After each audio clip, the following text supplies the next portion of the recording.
দর্শক শ্রোতা, আমরা এসেছি মিশরের বিখ্যাত একটি নগরী সিওয়া ওসিসে।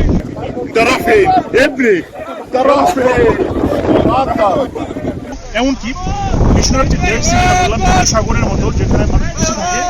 আপনি চাইলে এখানে বসে বসে পত্রিকা পড়তে পারবেন, পানিতে বসে আপনি ডুববেন না, চাইলেও ডুবতে পারবেন না, কারণ লবণের ঘনত্ব এতটা বেশি।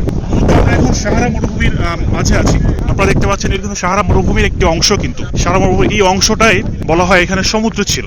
আপনারা ইতিহাস পড়লে জানবেন, ভূমধ্য সাগর, আজকের যে ভূমধ্য সাগর আমরা যেটা জানি, সেই ভূমধ্য সাগরটা কিন্তু একসময় এটার মানে বিস্তৃতি এই সাহারা মরু অঞ্চল নিয়েছিল। সেই জায়গাগুলোতে কিছু কিছু জায়গাতে হ্রদ রয়ে গিয়েছে। তো কালের বিবর্তনে সেই সমুদ্রটা মরুভূমিতে রূপান্তর হয়েছে। এটা হচ্ছে বাহরুল মাল্লাহাত, দেখতে পাচ্ছেন। এখানে দেখেন, এখানের পাথরগুলো কত চমৎকার। এটা একটা পাথর, কিন্তু এটার উপরে ডিজাইন করা হয়ে থাকে, যেটাকে আমরা বিভিন্ন রং বেরঙের এটাকে কারুকার্য করে থাকে।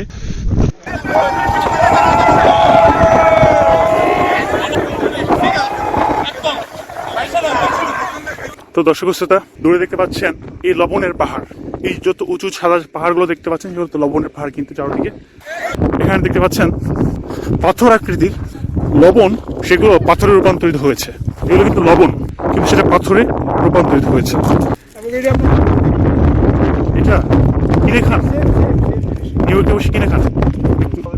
$10 এই এক বোতলের দাম। এটা আমার কি উপকার লাগে, কেন খান এটা? আয়োডিন আছে, আয়োডিন, সি সল্ট। আচ্ছা, বুঝতে পারছি।